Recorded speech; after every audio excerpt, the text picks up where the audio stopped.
अस्सलाम वालेकुम बच्चों, उम्मीद है आप सब लोग खैरियत से होंगे। आज हम ये चैप्टर शुरू करने जा रहे हैं। आज इसको हम डिटेल में पढ़ने वाले हैं, एग्जाम के हिसाब से तैयारी करने वाले हैं। चाहे आप ये कभी भी देख रहे हो साल में, चाहे पेपर में आपके पास 10 महीने बचे हों या फिर 10 दिन बचे हुए हैं, हम आपको ऐसे तैयारी कराने वाले हैं कि आपके है ना फेडरल बोर्ड में 90% से ज्यादा मार्क्स आए। हम आपको इंपॉर्टेंट चीजें एग्जाम्स में क्या क्या एग्जामिनर को चाहिए होता है, ये हमारा पहला लेक्चर नहीं है। तो अगर आपको कुछ चीज समझ ना आए, कंफ्यूजन हो, तो वो इसलिए क्योंकि आपने पहला लेक्चर नहीं देखा हुआ। तो भाई पहला वाला लेक्चर देख लो और ऑर्डर में चलो, बगैर शुरू के कॉन्सेप्ट्स को पढ़े हुए ये आपको कंफ्यूजन, ये पहला लेक्चर नहीं है। अगर आपको पहला लेक्चर देखना है और बाकी सारे चैप्टर्स के भी और इन सारे सब्जेक्ट्स के भी, तो भाई आप जाओ हमारे कमेंट सेक्शन में, यहाँ पे डाली हुई है 4 लिंक।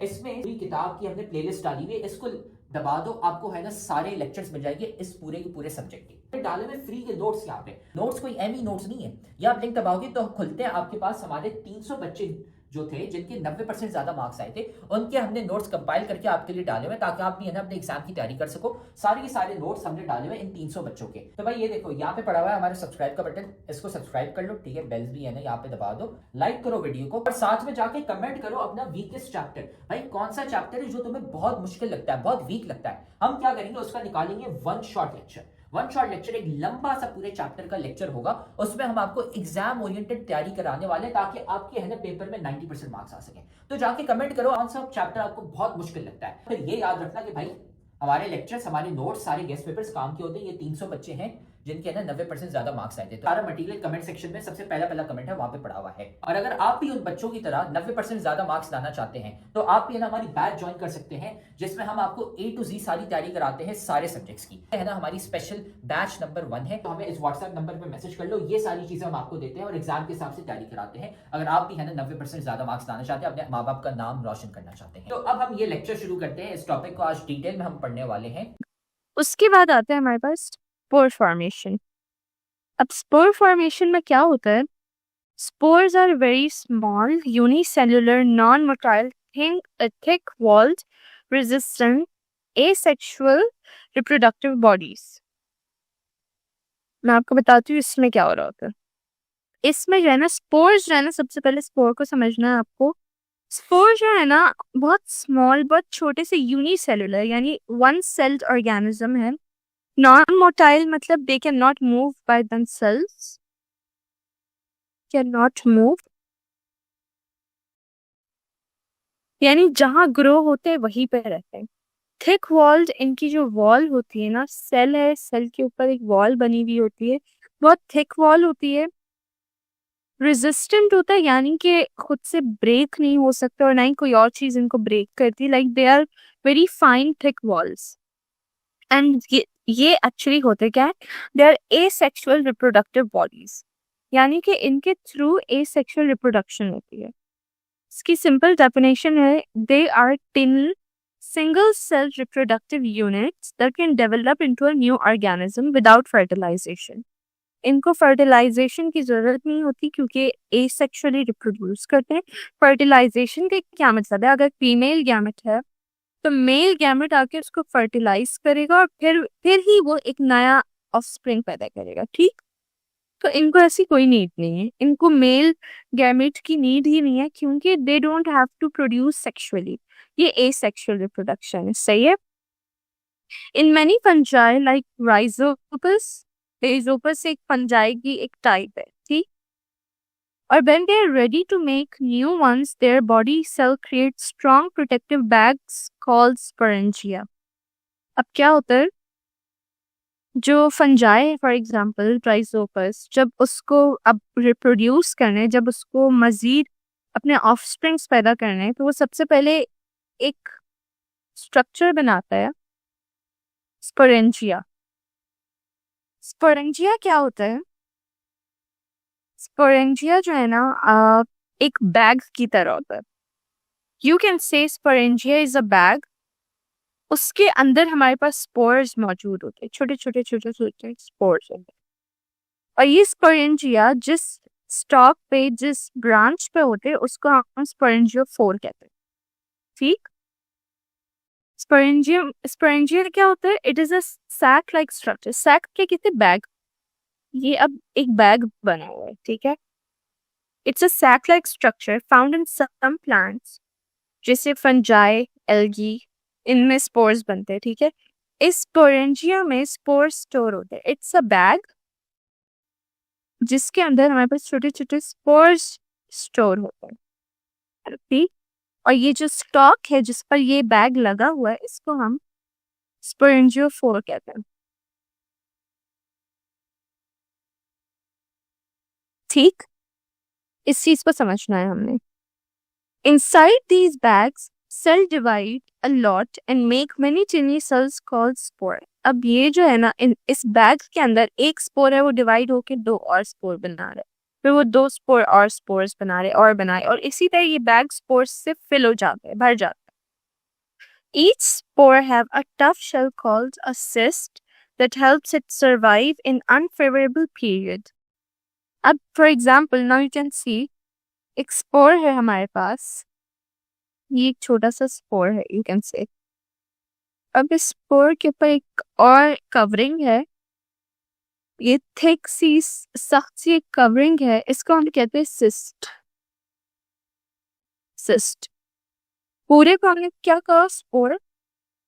स्पोर के ऊपर एक कवरिंग होती है, उसको हम कहते हैं सिस्ट। और ये सिस्ट क्या करता है, अपने स्पोर को ना प्रोटेक्ट करता है अनफेवरेबल कंडीशंस में। अनफेवरेबल कंडीशन क्या होता है, फॉर एग्जाम्पल एक फंजाई है, उसको मॉइस्ट एनवायरनमेंट चाहिए, यानी कि थोड़ी सी जहाँ पर नमी हो, जहाँ पर उसको न्यूट्रिएंट्स मिले ताकि वो सरवाइव कर सके, बड़ा हो सके, ठीक। वो फेवरेबल कंडीशन होती है, उसमें रिप्रोडक्शन बहुत फास्ट होती है, बहुत तेजी से ग्रो करता है।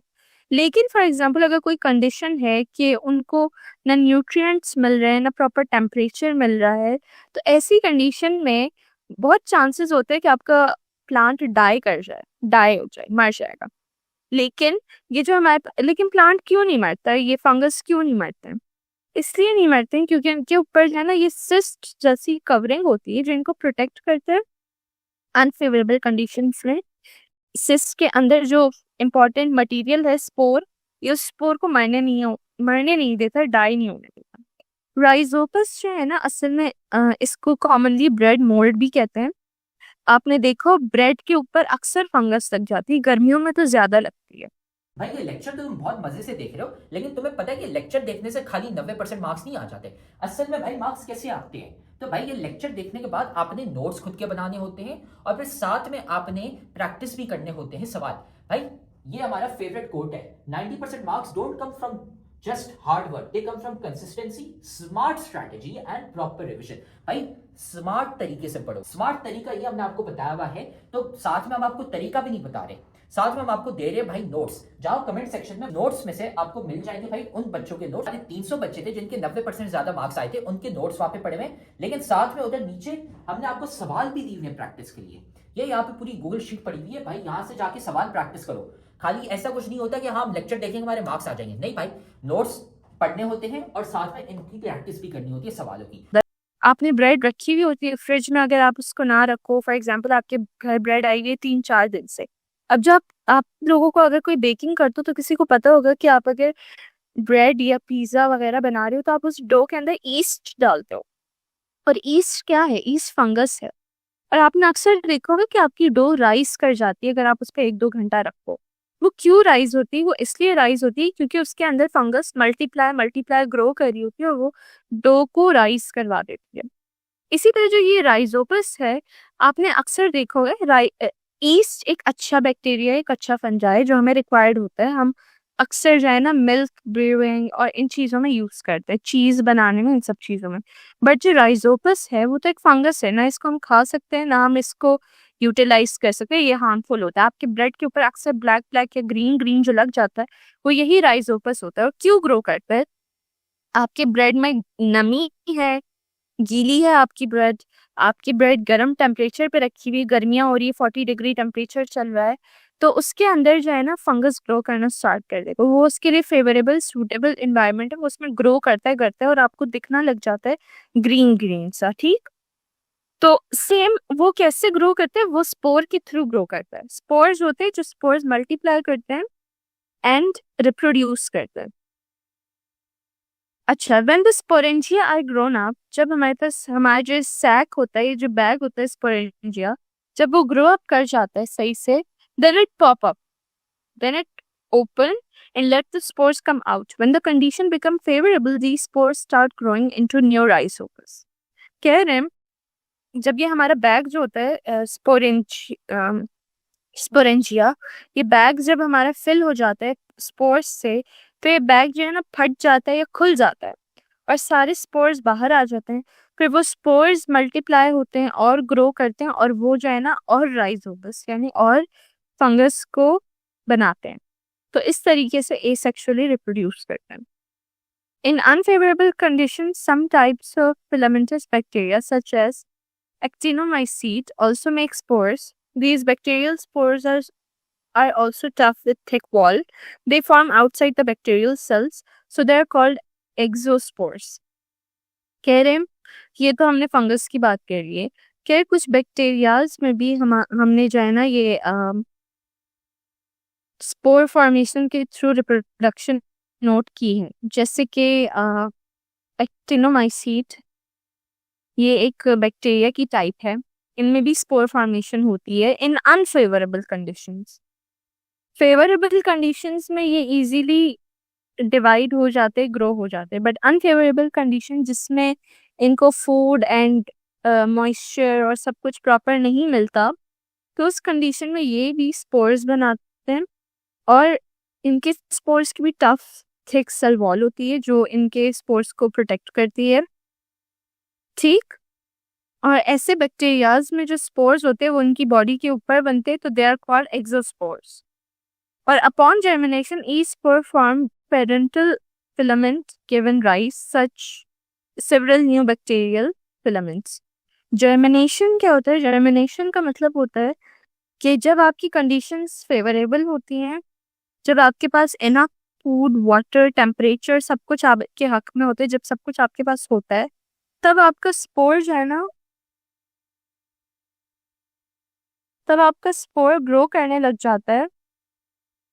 ठीक, और स्पोर जो है ना ब्रेक करता है अपने ऊपर के उस शेल को, हार्ड शेल को, और न्यू प्लांट या न्यू फंगस या न्यू बैक्टीरिया में ग्रो करने लग जाता है, तो उसको हम जर्मिनेशन कहते हैं। ठीक, तो यानी बहुत सारे बैक्टीरियाज में भी स्पोर फॉर्मेशन का प्रोसेस होता है। This is important to note that the microspore and megaspore in seed-producing plants or the spores of bryophytes and pteridophytes that give rise to gametophyte body are not supposed to be the plant of asexual reproduction because during the spore formation these plant meiosis is generally involved. इस line का simple सा मतलब ये है कि अक्सर हमारे जो प्लांट्स होते हैं उनमें माइक्रोस्पोर एंड मेगास्पोर होते हैं।